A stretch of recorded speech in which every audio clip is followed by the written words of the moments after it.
Exciting, isn't it?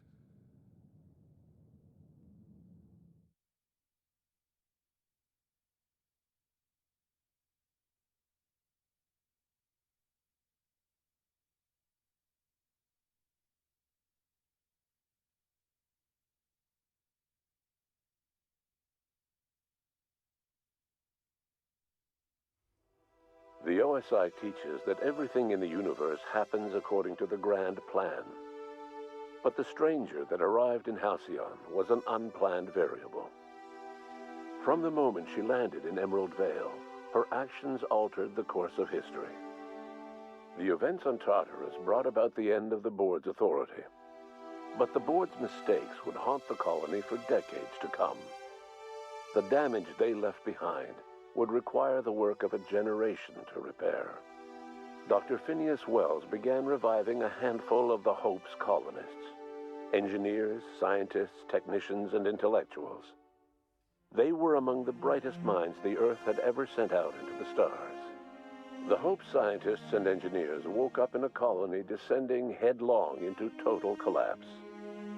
With no way to return to Earth, they had no choice but to band together and devote themselves to the cause of saving Halcyon. The people of Halcyon were nothing if not hardy. In the absence of the board's authority, many of the colony's settlements banded together with a single purpose in mind: survival. Life was especially hard in the years to come. Some towns dissolved by attrition and starvation, but most of them found a way to carry on. In the years to come, Halcyon was forced to reckon with its newfound freedom.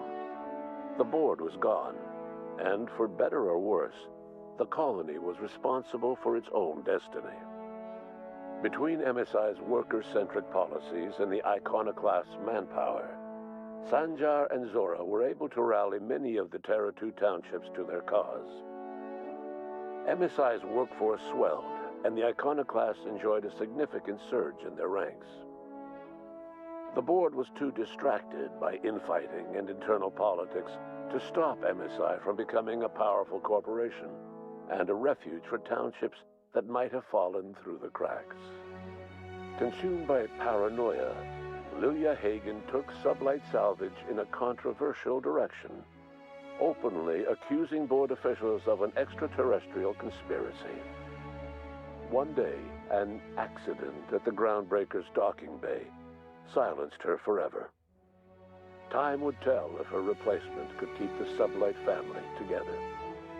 After returning to Edgewater, the deserters negotiated workplace reforms with Reed Thompson, including a single day of rest, which came to be known as a weekend. As the world around him changed, Thompson found himself pining for the old days. He was known to spend his weekends in the cantina, nursing one of the few remaining bottles of Zero-G, and repeating to himself, "It's not the best choice, it's Spacer's choice." As for Adelaide McDevitt, she tended to her garden in solitude for another year before passing away. Her body was discovered some months later when Reed Thompson paid her a visit in an effort to make amends. Her remains were buried in a place of honor underneath the floor of the Edgewater cannery. Reed believed this was what she always wanted. Under the leadership of Junlei Tennyson, the Groundbreaker held firm against corporate influence. The ship's mechanical stability gave Junlei the time to educate a promising generation of engineers schooled in her family's traditions. The future of the Groundbreaker looks promising. The rediscovery of the Hope and the abandonment of the lifetime employment program forced Byzantium to come to terms with some uncomfortable realities about the state of Halcyon. While Byzantines were reluctant to surrender the luxuries they'd grown accustomed to, the board's diminished authority gave them little choice in the matter. Nearly everyone had to learn to make do with less. Some even had to get jobs. It was a dark time indeed. Your influence shifted Ellie's perspective.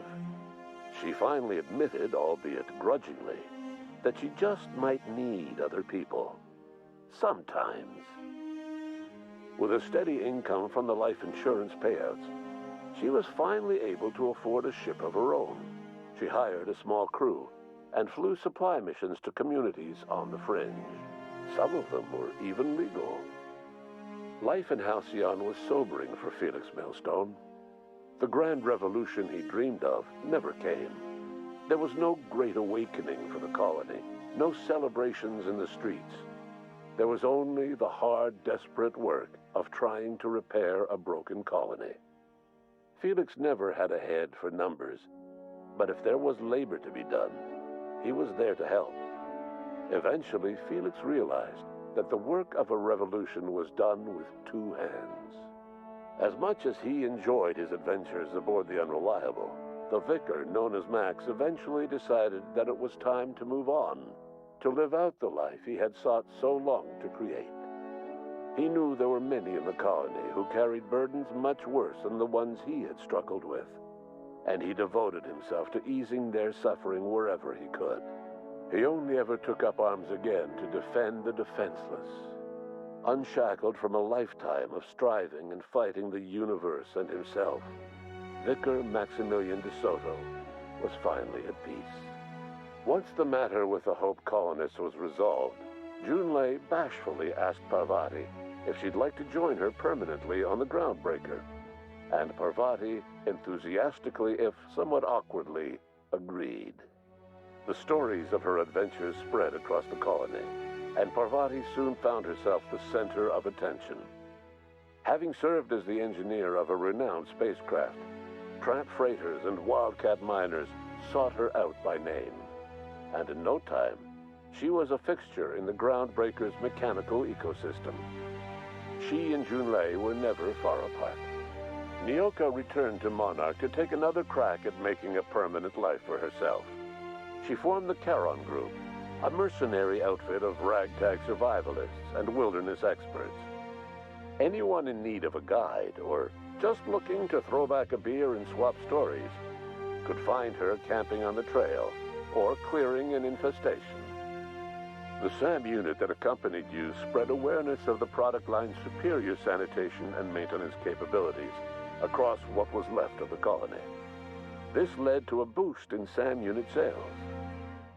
Did you know that SAM units are the longest-lasting, toughest-acting cleaning solution in Halcyon? Minister Clark was released from house arrest, and his contact with you gave him a sense of renewed purpose and vigor. Once it became clear that no help would be coming from Earth, he threw his considerable efforts and talents into helping Halcyon manage the crisis before it. As for Dr. Phineas Wells, he spent his remaining years in his orbital lab.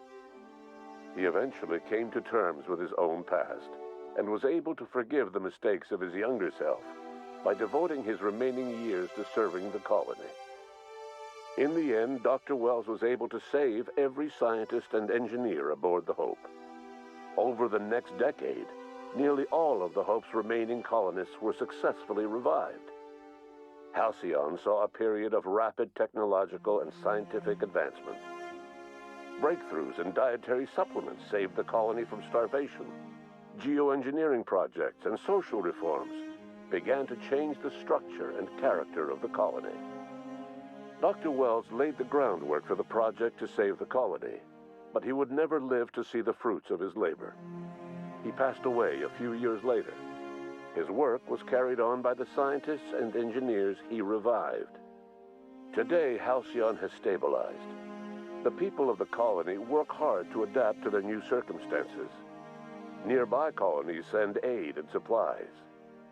Life will never be easy in Halcyon, but for the first time in its history, there exists a sense of real, genuine hope about the future. And what about you, the unplanned variable in the history of Halcyon? Long after Wells passed away, you carried on his work with more energy, determination, and brilliance than he could ever muster. The years that followed were hard, but Halcyon survived by the efforts of the Hope's most promising colonists, the greatest of which was you. No one knows what's happened to Earth, and no one knows what the future has in store for Halcyon.